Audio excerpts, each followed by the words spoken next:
Yo, what is going on, guys? It is your boy Steez. This is my first video in a little while, simply because I've just been enjoying the patch. No-Procs in Cyrodiil have been awesome. I've just been enjoying myself, playing the game. You know how it is. I thought I'd best start putting out some content again. It's been a while, so without further ado, guys, let's jump into this week's video. It's something I've been holding back for a little while. I made this video about, well, when the patch first came out. It's bow Stam Sorc, and it's kind of broken, which is why I never released it in the first place. I just didn't want to get zerged down by like 10 of these builds, like it'd just be AIDS. The reason I never released this build in the first place was because I believed there was no counter. That's what makes a broken build, in my opinion, you know, having no counter play. So this build is good for Cyrodiil, BGs, IC, you know, you'll see in the clips I play in all three, so you don't even have to change anything out if you go into Cyrodiil or anything. I guess what you could do is put a monster set on if you go in IC, but for the sake of the clips I never even did that, just so you could see how stupidly broken it is. Right, so I'm just going to jump straight into it, try and keep it short and sweet.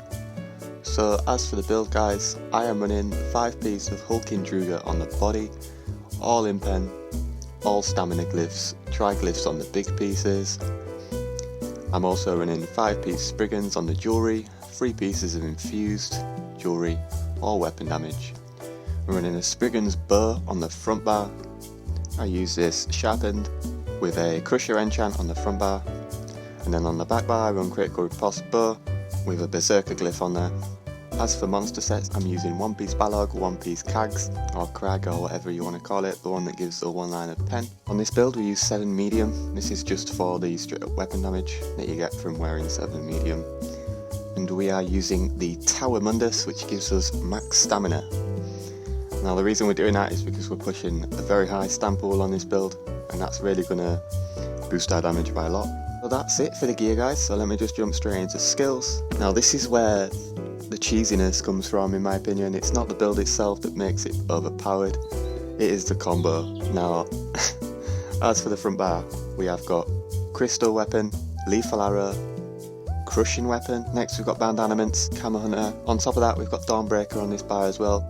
So as for the back bar, guys, we have got Channeled Acceleration, Ball of Lightning, next we've got Hurricane, then we've got Dark Deal, and then finally on the back bar we have got Vigor. This is just our main heal. As for the ultimate on the back bar, we run Overload, as you can swap to your front bar after casting, which also gives you the weapon damage buff from Dawnbreaker on the front bar, on top of your Overload. So as for CP, guys, I'm just going to go over the blue and red Slaughterables. As you know, for CP you should be maxing out all the gold ones that are relevant to your build in any situation based on how much CP you've got. So my blue Slaughterables, I'm sorry but I can't remember the name for some of these, but the first one is increase our damage done with direct damage attacks by 10% in the top right of the blue tree. Our next one is increase our base max stamina, which is in the bottom right. Our next one is Duelist Rebuff, which reduces our direct damage taken by 10%. And our final one is Resilience, which increases our crit resistance. As for red Slaughterables, again, max out where you can. For Slaughterables, I run the top 3, the armour, the recov and the health, and then I also run Juggernaut, the less damage taken after getting stunned. So that's it for the build, guys. I'm just going to go over the combo real quick, just in case anyone's confused. So what you're going to do is you're going to go onto your back bar, activate Channel Acceleration, Hurricane, buff up with Dark Deal, all that shit, activate Overload, swap to your front bar, and then you want to cast Crystal Weapon, which is active for 5 seconds. So after you've cast this, you've got 5 seconds to land your combo. Then you line up your snipe, do a light attack with your Overload, then finally you cast Crushing Weapon.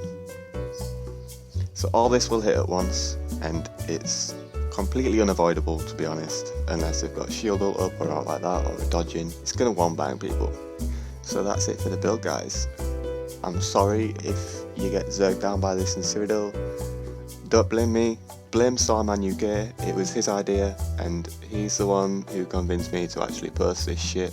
You can call me whatever you want to call me every name under the sun, I don't care. Games are about having fun, and I had so much fun playing this build. This has been your boy Steez, and I'll catch you all in the next one. Peace!